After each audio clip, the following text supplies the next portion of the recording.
I'd like to share with you on this week's Parshas Korach something very nice from the Rebbe's father, Rabbi Yitzchok Zatzal. The Gemara says in Sanhedrin Daf Kuf Yud Amar Aleph that Korach's real problem was his wife. His wife instigated this machlokes, this argument against this revolt against Moshe Rabbeinu. She told him, Moshe Rabbeinu wants to become a king. He made his wife, he made his brother Aaron high priest. He put his other family members into honorable positions. He wants truma, everything he wants for himself, and she instigated against Moshe. And Korach, unfortunately, fell in. The Gemara says, continues over there, that somebody who makes machlekes, encourages, spreads arguments and divisions amongst Yidden, royu letztara, he deserves to get the punishment of leprosy, negoyim. He should be infected with leprosy. Ask Rabbi Levi, so what connection is there between leprosy and machlekes? And he says, it's hinted in the Gemara in Yevamos Daf Samach Gimel Amud Beis. The Gemara says, Isha Ra, a bad wife, and this was the wife of Korach, Tzara Asla Baila, she's like a leprosy to her husband. And he explains a very interesting thing. He says, what happens when you have tzaras? The Gemara, the Chumash says in Parshas Metzoira, Mechutz Melamachne Meshovoy Bodod Yeshev. He has to be outside of the camp. He has to be separated from the wife or the husband. But there's no unity between the husband and the wife. And this is what the Gemara is saying. Someone who makes machlekes outside deserves a punishment by himself of tzaras, a separation. Now look how beautiful over here. Rabbi Levi said this is all hinted in the first two words in a beautiful gematria and Rosh Tevis of the first two words of the Parsha Vayikach Korach.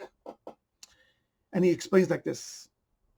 We know in Parshas Azriah, it's called negatzaras, an infection, a person who was infected with tzaras, with leprosy.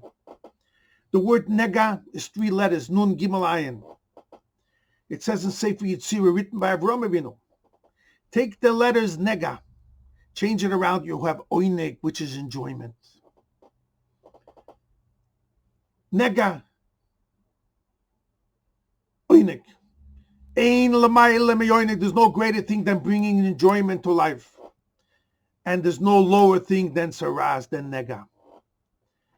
With this, Rabbi Levi has a beautiful remez, which now we'll understand the gematria.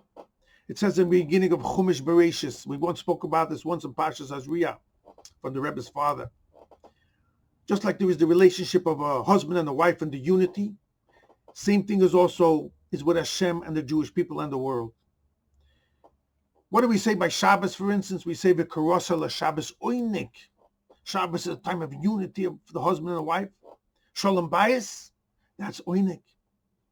Now look over here, beautiful oinik ayin nun gimel. It says, Apostle v'noho yoytze me'Eden. There was this river that came out of Eden. Eden symbolizes a source in heaven or a holy place from Hashem. Even lahashkes esagan, to fill up this garden.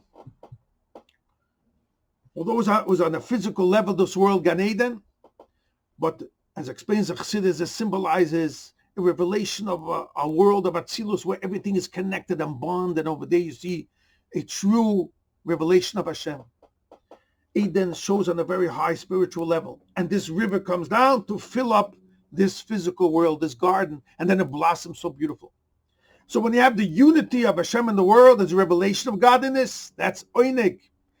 Oinig is the Rosh Tevis of Eden, Nohor, Gan. This river that came from Eden, that's the source. Eden, Nohor, fill up the Gan. Oinig, that's when you have enjoyment. The opposite is what? Nega, when there's separation. Now look how beautiful this is. Said Rebbe Yitzchok, this fits with the gematria. Take the word Vayikach. Vayikach is 124. Vov Yud Kuf Ches. Eden adds up to 124. Korach adds up to 308. Nor and Gan, Nor is 255. Gan 53. Added up together, you have 308. Hinting over here in the Pasuk is saying, this Vayikach Korach wanted to separate himself from what? From this Eden, Nor and Gan, from this Oinig, from this true enjoyment when you have a unity of Hashem and the world and a husband and a wife. It's not Tzaras. And that's why he was the opposite of Oineg. He was Nega. And that's what the Gemara says. In the Sugya of Korach, whoever makes Machlekes, like this wife of Korach, she was the Ishara. Tzara as Labaila. She deserves to be punished with Tzaras. She makes separation of one and another. And this is the lesson for every one of us. That we should be like, not like Korach, be bonded with Moshe Rabbeinu. We should have in our lives Oinik, Eden, Nor, Rosh Hashanah, Eden, Nor, Gan, unity of Hashem and the world, the husband and the wife, a true Shalom Bayis, the opposite of Ishara, only good things. Everyone should be blessed.